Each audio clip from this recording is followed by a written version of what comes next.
Grab सम Pep's में एक new update के साथ GBP USD time frame M5 देखते हैं आज हमें क्या अपॉर्चुनिटीज मिल सकती हैं। चलते हैं चार्ट की तरफ। आज की अपॉर्चुनिटीज को देखने से पहले देखते हैं कल हमने क्या प्रिडिक्ट किया था और हमें उसके हिसाब से ट्रेड हमें मिली थी, तो उसको भी एनालाइज करते हैं। कल जो प्राइस कुछ इस जगह रेंज कर रही थी और हमारी प्रिडिक्शन ये थी कि प्राइस अगर यहाँ से हमें चेंज ऑफ करेक्टर दे इस तरह का तो हम एक अपॉर्चुनिटी सेल की ले सकते हैं। तो प्राइस ने देखे हमारे एरिया को टच किया है, टच करने के बाद इसने हमें चेंज ऑफ करेक्टर दिया था। करेक्टर देने के बाद इसने हमें एफईजी की रेट करके दी थी और एफईजी को इसने स्विच से पिक करके 1:2 का टारगेट दे दिया था। जो जिन लोगों का ये जो ट्रेड है वो मिस हो गई थी, प्राइस ने हमें एक और अपॉर्चुनिटी दी थी। उस अपॉर्चुनिटी में प्राइस जो है वापस रिवर्स आई थी और हमारे एफईजी को दोबारा से टच करके हमें अगेन जो है हमें 1:2 का जो टारगेट दिया था। अगर फर्स्ट टाइम में मिस भी हो गया था हमारा टारगेट तो हमें सेकंड अटेम्प्ट में ये टारगेट जो है वो मिल चुका था। तो कल का एनालिसिस के हिसाब से हमारा जो दिन है वो अच्छा गया। बाकी ये जो मैं एरियाज मार्क करके रखता हूँ इस एरिया पे हम लोग जो है वो डिस्कशन कर रहे होते हैं जब प्राइस जो है वो लाइव चल रही होती है। तो अगर आपको डिस्कशंस देखनी हो कि इस एरिया की क्या खास बात है, इस जगह को मैंने क्यों हाईलाइट करके रखा हुआ है, इस कैंडल में क्या ऐसी खास बात है, तो उसको आप देखने के लिए समझने के लिए लाइव सेशन से उसको आप सुन सकते हैं। अब जो देखते हैं प्राइस ने क्या किया है, प्राइस ने ये लोअर लो को ब्रेक कर दिया है तो इसको हम ब्रेक ऑफ स्ट्रक्चर कंसिडर कर लेते हैं।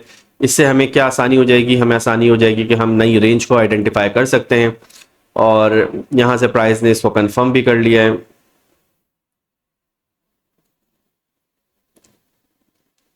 मार्किंग करने में थोड़ा टाइम लग जाता है तो लेकिन ये कि अंडरस्टैंडिंग एक अच्छी क्रिएट हो जाती है, प्राइस आपको समझ में आती है कि क्या मूव देने वाली है।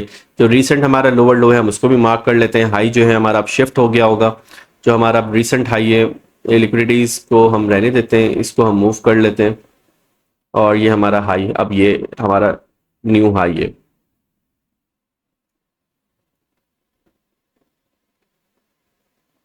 नॉर्मली तो मैं चार्ट को क्लियर कर देता हूं लेकिन जब ये एनालिसिस कर रहा हूं तो फिर मैं चार्ट को क्लियर नहीं कर रहा ताकि पिछली जो हमारे पास मार्किंग है वो रहे और उससे हमें इजी हो जाता है बात को कंटिन्यू करने के लिए। तो अगर मैं आपको उसको जूम आउट करके दिखाऊं तो ये सारी जो मार्किंग्स हैं ये मुसलसल जो है ये चली जा रही हैं। अब इसमें कुछ समझ नहीं आता चार्ट के अंदर, लेकिन ये है कि हमें पता होता है कि हमने क्या बात की थी और उसको हम किस तरह आगे लेके चलें, क्योंकि वीक के एंड में हम वीकली रिकैप भी क्रिएट करते हैं।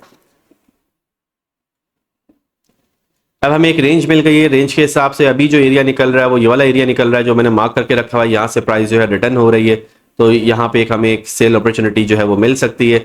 अब प्राइस के लिए अभी लोअर लो जो है वो ये है, अगर इसको वो ब्रेक करती है, ब्रेक करने के बाद कुछ इस तरह का पैटर्न क्रिएट करती है, यहाँ पे आती है, यहाँ पे आके थोड़ा सा अगर रेंज करके अगर हमें ये एक सेल का मूव देती है तो हम इसको पिक कर सकते हैं। बाकी जो क्लियर पैटर्न अगर आपको समझना है तो हमारा जो क्लियर पैटर्न वो यही होता है, ये चेंज ऑफ करेक्टर यहाँ से करे वापस है एफईजी से हमें एक सेल की मूव मिल सकती है। तो जीबीपी यूएसडी में अब तक इतना ही, मिलते हैं नेक्स्ट अपडेट के साथ।